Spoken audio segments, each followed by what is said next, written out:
आणि विशाळगडावर जे अतिक्रमण आहे त्याच्याविषयी सर्वोच्च हायकोर्टाने सुस्पष्टपणे सरकारला निर्देश दिलेले आहेत. निर्देश दिले असताना मागच्या वर्षी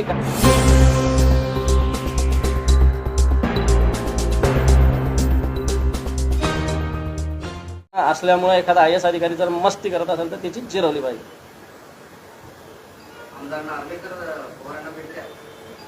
हो, सदिच्छा भेट सगळ्यांची ते घेतील. मला वाटतं आज दिवसभर वेगवेगळ्या सगळ्यांना भेटतील ते.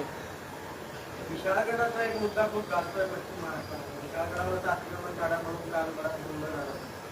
पक्ष म्हणून शिवसेनेची विशाळगडाच्या अतिक्रमणाबद्दल भूमिका काय? हे बघितलंय का? विशाळगडाला मी जाऊन आलेलो आहे 2दा. आणि विशाळगडावर जे अतिक्रमण आहे त्याच्याविषयी सर्वोच्च हायकोर्टाने सुस्पष्टपणे सरकारला निर्देश दिलेले आहेत. निर्देश दिले असताना मागच्या वर्षी काहीतरी सरकारने तुटपुंज नुसतं अतिक्रमण काढतो असं नाटक केलं आणि त्याचा फार मोठा गवगाव केला होता. प्रत्यक्ष अतिक्रमण विशाळगडावरचं जसंच्या तसंच आहे. असं असताना संभाजीराजांनी याच्याविषयी भूमिका घेतलेली आहे. वाटतं ऐतिहासिक जे किल्ले असतील, वास्तू असतील त्याची जपणूक झाली पाहिजे. जसं मी वेरूळविषयी बोलतोय तसंच विशाळगडाविषयी बोलतोय. विशाळगड एक इतिहास आहे. या महाराष्ट्रामध्ये छत्रपती शिवरायांचा जो इतिहास आहे त्याच्यामध्ये विशाळगडाची भूमिका वाटतं महाराष्ट्रातल्या प्रत्येक व्यक्तीला माहिती आहे. पावनखिंड आणि विशाळगड. आणि या विशाळगडावरचे अतिक्रमण जे असेल ते सरकारने काढली पाहिजे ही भूमिका आमची सुद्धा आहे. पण संभाजीराजांनी भूमिका घेतली त्यांच्यावरच गुन्हा दाखल झाला. आता तेच आहे ना, जे योग्य भूमिका घेतात त्याच्यावर गुन्हे दाखल होतात. प्रत्यक्षात संभाजीराजावर गुन्हा या राज्यामध्ये दाखल होतो. संभाजीराजांची भूमिका काय की विशाळगडवरचं अतिक्रमण काढा. हायकोर्टाने आदेश दिलेला, सरकारने सुद्धा त्याच्याविषयी कारवाई सुरू केलेली. हीच मागणी पूर्ण करा अशा प्रकारची संभाजीराजांची मागणी असताना त्यांच्यावर गुन्हा दाखल करणं, मला वाटतं राज्य सरकार मग विशाळगडावरच्या अतिक्रमणाला संरक्षण देतं का, हाच माझा प्रश्न आहे.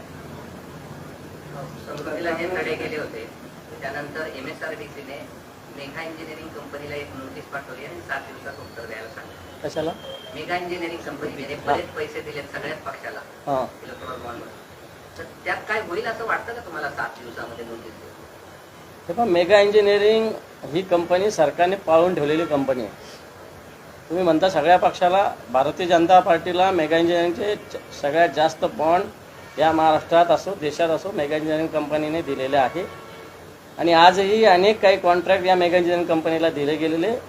आज असे रस्ते, आता परवा सभागृहात आम्ही असताना मुंबईच्या विकासामध्ये सिमेंटचे रस्ते का बांधायचे तर ते 40-40 वर्ष टिकतात म्हणून बांधायचे असं ठरलं. हे रस्ते जर वर्षभर टिकत नसतील तर अशा लोकांना नुसती नोटीस देऊन चालणार नाही. हे तर लोकांचा जीव घ्यायला टपलेले लोक आहेत आणि याच्यावर कडक कारवाई झाली पाहिजे असं आमचं मत आहे. 2 वर्षापूर्वी टांगा पलटी केला नसता तर आज कामं झाली नसती असं मंत्री सुब्रत दिसेने उद्धव ठाकरेंना टीका केली. मग याचं सरकार असं तर मोकळं जॅकेट घालून फिरावं लागलं. मोकळं जॅकेट म्हणजे काय? पैसे नसते काही निधी वगैरे नसते, जॅकेट घालून फिरावं. मला असं वाटतं राजीनामे आज शंभूराजेंच्या खात्यामध्ये काय चालू आहे तिकडे जरा बघितलं पाहिजे. त्यांच्या खात्यामध्ये कोणतरी हिरा आहे, त्याच्याकडे मनी आहे. तो काय काय करतो जर सांगितलं तर शंभूराजेचं कोट आहे ना, तो मोकळा नाही, अंगावर त्याला काहीच राहणार नाही. त्यामुळे बोलायला लावू नका एवढंच माझं म्हणणं आहे. बोलू ना. नाही नाही, मी सांगितलं ना, शंभूराजेंच्या खात्यामध्ये जो चालू आहे दोष सध्याच्या घडीला, म्हटलं हा दोष बघितला तर मोठे मोठे चमत्कार आहे, मोठे मोठे लिकर लॉबी आहे. कशा पद्धतीनं ती हँडल केली जाते आणि या सरकारला कशा पद्धतीनं हलवते. आज काय धंदे चालतात या खात्यामध्ये. मला असं वाटतं ज्यावेळेस योग्य वेळ येईल ती वेळ जास्त दिवस लांब नाही आहे, निश्चित पुराव्यासहित येईल. एक एक माणसाचं सगळ्या गोष्टी आमच्याजवळ आहेत. आणि म्हणून मला असं वाटतं जिथं ज्या ताटात तुम्ही जेवला त्याला छेद देण्याचं काम करता. ठीक आहे, तुम्ही बंडखोरी केली, काय करायचं केलं, आता तुम्ही तुमच्या टांगा कसा चालेल तेही बघू येणाऱ्या काळामध्ये. लोकसभेत तर तुमच्या टांगा ऑलरेडी केलेला आहे पलटी, विधानसभेत राहिला सायला तोही पलटी करू आम्ही. आणि ऋण काढून सहन करणं ही उद्धवजी ठाकरे साहेबांच्या सरकारची परंपरा नव्हती.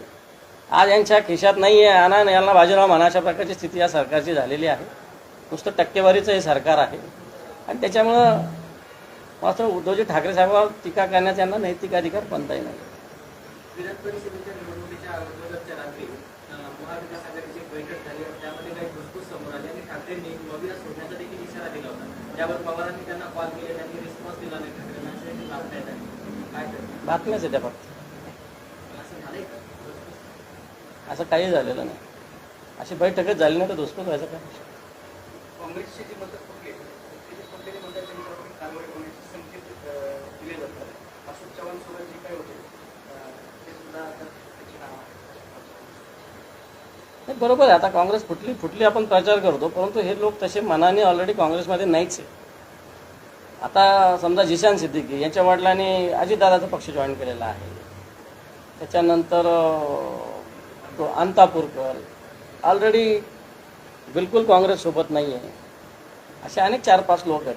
वाटतं कोणाचं नाव घेणं योग्य होणार नाही, पण तो नाव सगळ्यांनाच माहिती आहे, आम्हालाही माहिती आहे हे कोणते 5-7 लोक आहेत. आणि हे 5-7 लोक काँग्रेसला माहिती होतं काय फुटणार वगैरे सगळं माहिती होतं, म्हणून त्यांनी व्यवस्थित मतदान देताना कशा पद्धतीनं द्यायचं आणि यांना ट्रॅपमध्ये बरोबर अडकवलेलं आहे काँग्रेसने.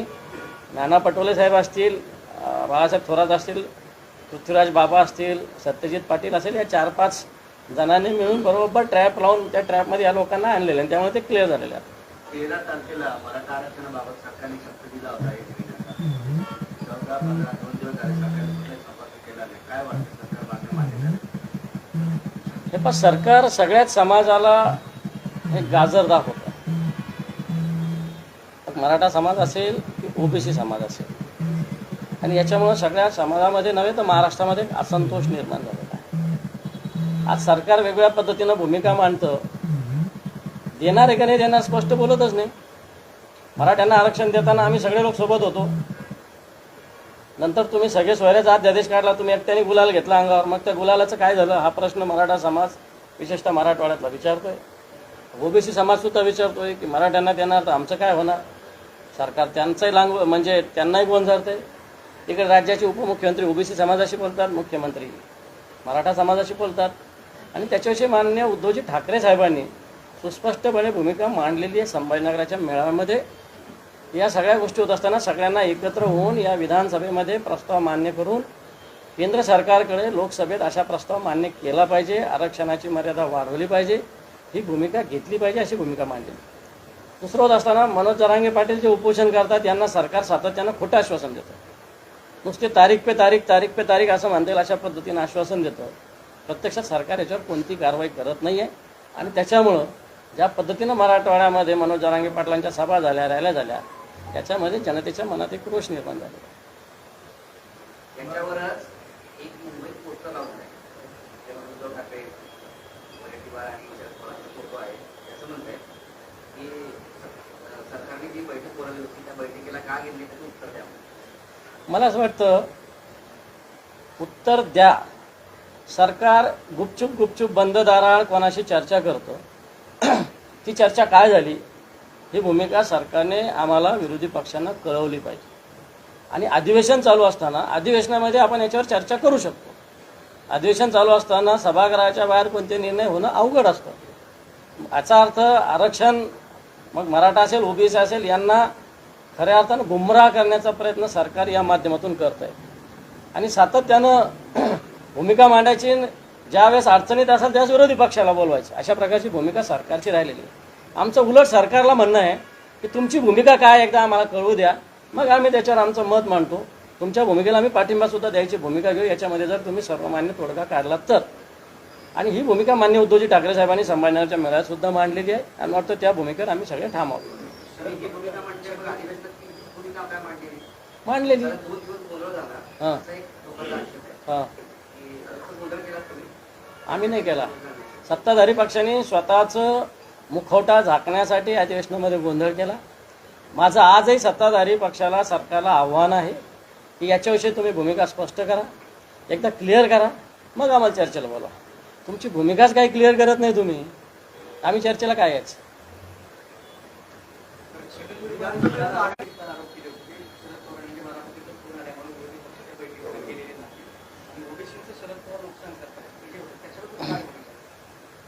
हे पहा सगळे राजकीय पक्ष कोणत्याही समाज घटकाचं नुकसान करण्याची भूमिका नाही.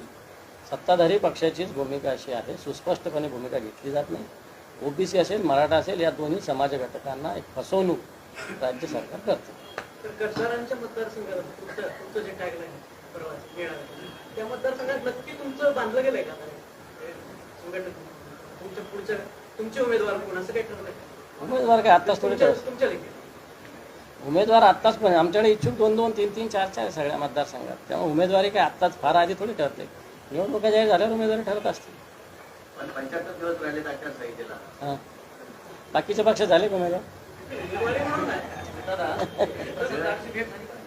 माझी अजून तरी नाही झाली. चहाचं आमंत्रण वगैरे काय झालं पुन्हा ते पुन्हा काय झालं ते एका दिवशी चालू होतं प्रसार वगैरे पुढं काय आम्हाला कळलं चहाचं आमंत्रण वगैरे आहे. मला नाही.